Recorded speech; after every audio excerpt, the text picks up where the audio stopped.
اگر بائبل کو پڑھیں تو بالکل مطلب زمین اور آسمان کا فرق ہے، اور اس میں انہوں نے رسولوں کی اور اس طرح سے انہوں نے مطلب ان کی شخصیتوں کو داغدار کیا ہے کہ انسان کو پڑھتے ہوئے بھی شرم آتی ہے، کیونکہ سٹوری جو سب سے زیادہ افیکٹو ہوتی ہیں ان کا جو ہے اس میں ٹیچنگ کس طرح کی گئی ہے، اس میں آپ کو بتایا کیا گیا ہے، آپ نے اس سے لیسن کیا حاصل کیا گیا ہے، ٹھیک ہے نا؟ تو سب سے پہلی جو چیز اسٹوری کو بہترین بناتی ہے وہ پہلی چیز ہے اس کا آتھر کون ہے، ٹھیک ہے نا؟ تو کہانی تو لوگ ظاہر کوئی بھی بک لیتے ہیں تو پہلے آتھر کو دیکھتے ہیں کہ اس کا آتھر کون ہے، تب ہم پڑھیں گے، ٹھیک ہے نا؟ تو آپ اللہ رب العزت ہے اس کا آتھر جس نے اس کو اتارا ہے، پھر اس کا پلاٹ کیا ہے، اس میں سسپینس ہے، کنٹینٹ اس کے سچ پہ مبنی ہو، ٹرو کہانی ہو، اس کے آبجیکٹیوز جو ہیں وہ ایسے ہوں کہ پیپل جو ہے اسے لیسن حاصل کر سکیں، پھر کریکٹر جس کے کہانی گھوم رہی ہے، کتنا بہترین کریکٹر ہے یوسف علیہ السلام کا، ٹھیک ہے نا؟ اللہ تعالیٰ نے پوری، ہم یہ دیکھتے ہیں کہ پوری سورہ یوسف اللہ تعالیٰ نے ایک ساتھ اتار دی، پھر پورے قرآن میں کہیں اس طرح کا تذکرہ نہیں ہے، پورے انبیاؤں کے جو تذکرے آ رہے ہیں وہ جگہ جگہ جو ہے مختلف طریقوں سے آ رہے ہیں نا، تھوڑے تھوڑے، ابھی کوئی اللہ تعالیٰ ہمیں لیسن دینے کے لیے واقعے کو کسی اور طریقے سے پیش کرتا ہے، کہیں اور پر کسی اور طریقے سے پیش کرتا ہے یا اور ڈیٹیل میں پیش کرتا ہے، لیکن یوسف علیہ السلام کا جو واقعہ تھا وہ پوری کی پوری ڈیٹیل میں ایک ہی ساتھ اتار دیا گیا۔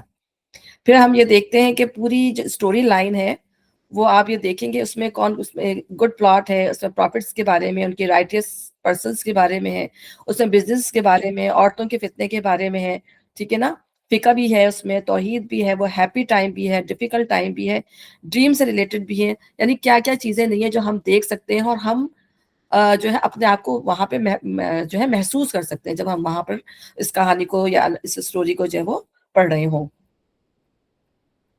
پھر دوسری بات یہ ہے کہ اس سے جو اس کا جو مقصد ہے نازل کرنے کا، میں اس لیے بتا رہی ہوں کہ جب ہم اس کو کہانی، اس کو اسٹوری کو پڑھیں گے تو پھر ہمیں سب چیزیں پتہ چلتی چلی جائیں گی، کیونکہ جب ہم اس کے مقصد کو پڑھیں گے کہ یہ کیوں اللہ تعالیٰ نے نازل کی، ٹھیک ہے نا؟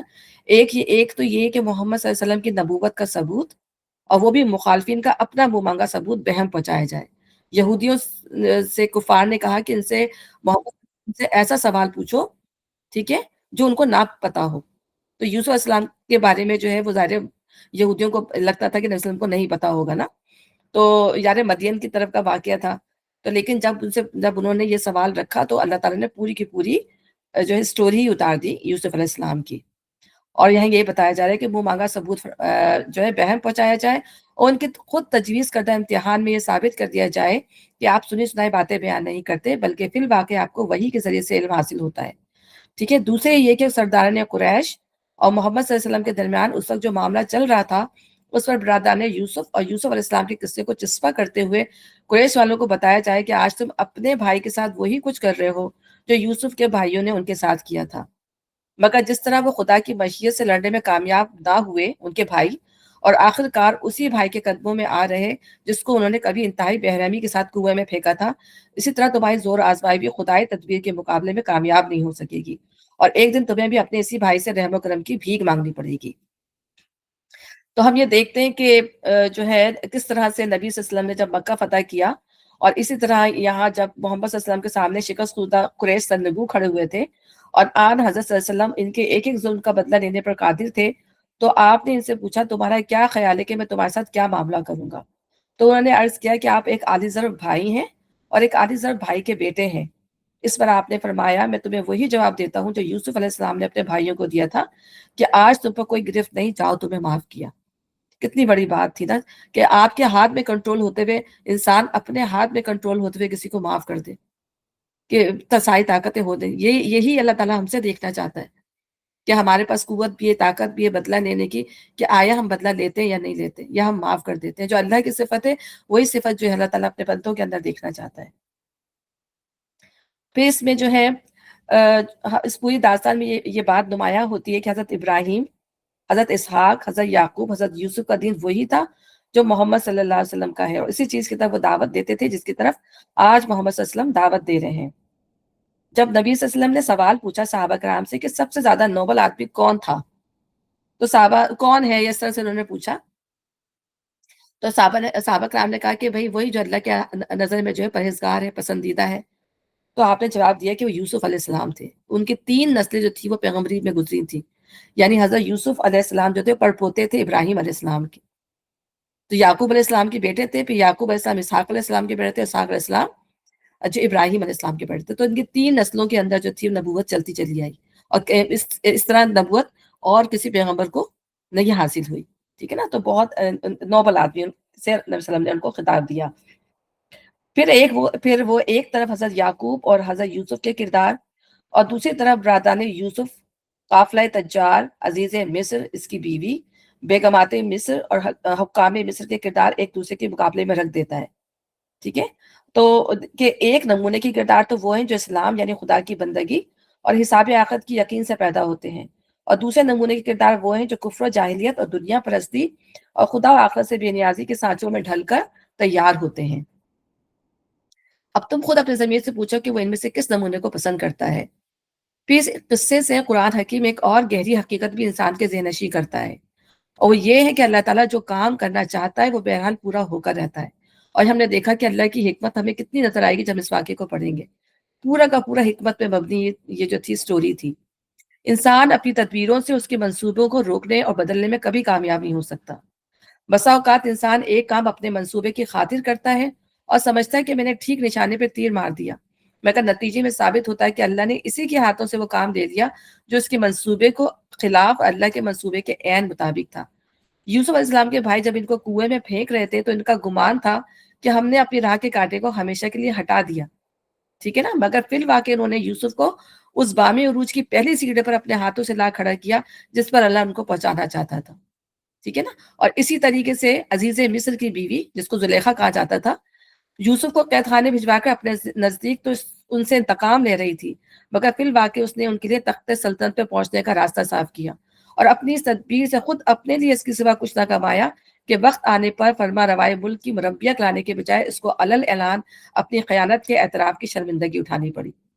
تو حقیقت کی گواہی دیتی ہے کہ اللہ جسے اٹھانا چاہتا ہے ساری دنیا مل کر بھی اس کو نہیں گرا سکتی, بلکہ دنیا جس تدبیر کو اس کو گرانے کے لیے نہایت کارگر اور یقینی تدبیر سمجھ کے اختیار کرتی ہے, اللہ اسی تدبیر سے اس کی اٹھنے کی صورتیں نکال دیتا ہے. بہت ہی خوبصورت باتیں ہیں یہ. مگر سب سے بڑا سبق جو اس قصے سے ملتا ہے وہ یہ ہے کہ ایک مرد مومن اگر حقیقی اسلامی سیرت رکھتا ہو اور حکمت سے بہریاب ہو تو محض اپنے اخلاق کے زور سے ایک پورے ملک کو فتح کر سکتا ہے. یوسف علیہ السلام کو دیکھیے, 17 برس کی عمر, تن تنہا, بے سر و سامان, اجنبی ملک, اور پھر کمزوری کی انتہا یہ کہ غلام بنا کر بیچے گئے ہیں. تاریخ کے اس دور میں غلاموں کو جو حیثیت تھی وہ کسی سے پوشیدہ نہیں. اس پر مزید یہ کہ ایک شدید اخلاقی جرم کا الزام لگا کے انہیں جیل بھیج دیا گیا جس کی میعاد سزا بھی کوئی نہیں تھی. اس حالت تک گرا دیے جانے کے بعد وہ محض اپنے ایمان اور اخلاق کے بل پہ اٹھتے ہیں اور بالآخر پورے ملک کو مسخر کر لیتے ہیں. تو یہ تھی اس کی جو سمرائز میں نے کر دیا. تو جب میں نے اس لیے بتایا کہ جب ہم اس کو پڑھیں تو ہمیں اس کا جو ہے پتہ ہو کہ یہ کس منظر میں جو ہے یہ آیت یہ سورہ جو ہے وہ اتری ہے.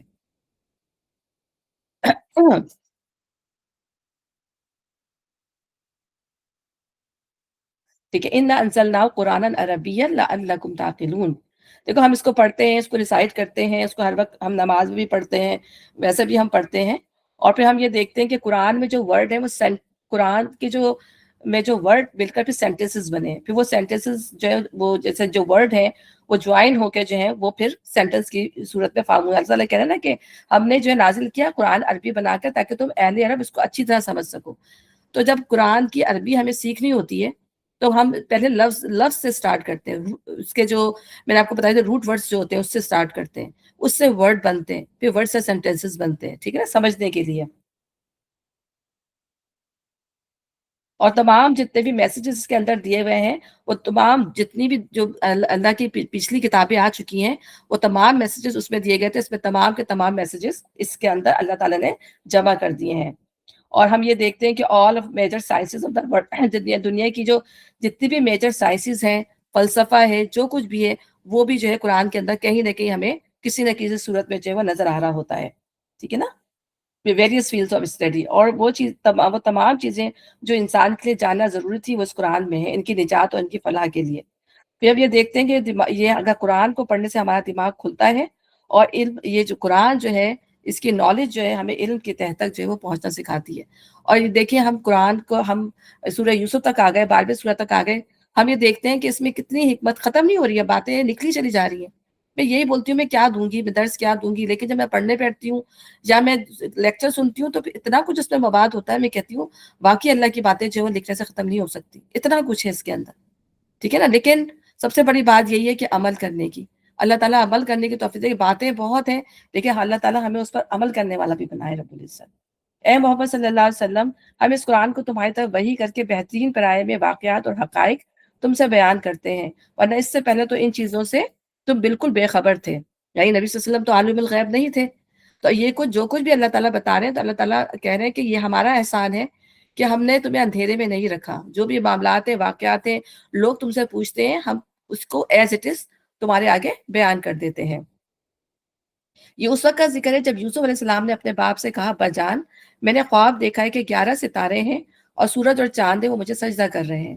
جواب میں اس کے باپ نے کہا بیٹا اپنا یہ خواب اپنے بھائیوں کو نہ سنانا ورنہ وہ تیرے در پر آزار ہو جائیں گے. ٹھیک ہے نا. آپ یہ دیکھیں کہ اس زمانے میں یہ علم جو تھا جو ڈریمز کا، یہ بہت زیادہ عروج پر تھا. ٹھیک ہے. لوگ خواب دیکھتے تھے، خوابوں کی تعبیر بتائی جاتی تھی.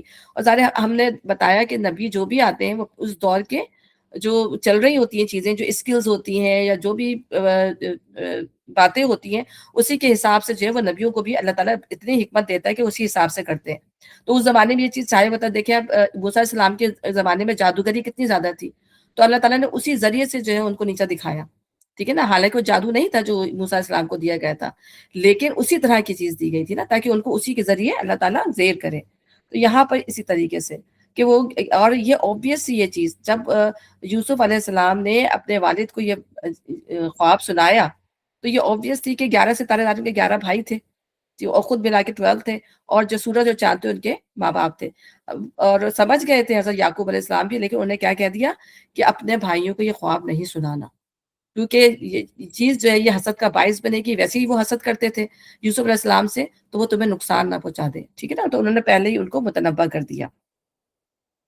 پھر دیکھیں یہ تمام جو ہے یہ حکمتیں جو ہیں وہ پیغمبروں کو دی گئیں، اور کسی انسان کو بھی، کسی اچھے انسان کو، صالح انسان کو بھی یہ حکمت اللہ تعالیٰ دے سکتا ہے. اور پھر ہم یہ دیکھتے ہیں کہ یہ یہاں پر خواب کو حقیقت بننے میں کتنے سال لگے اور ان کو کس فیز سے گزرنا پڑا، کن کن فیزز سے گزرنا پڑا جب وہ جا کے یہ خواب جو ہے وہ حقیقت بنا.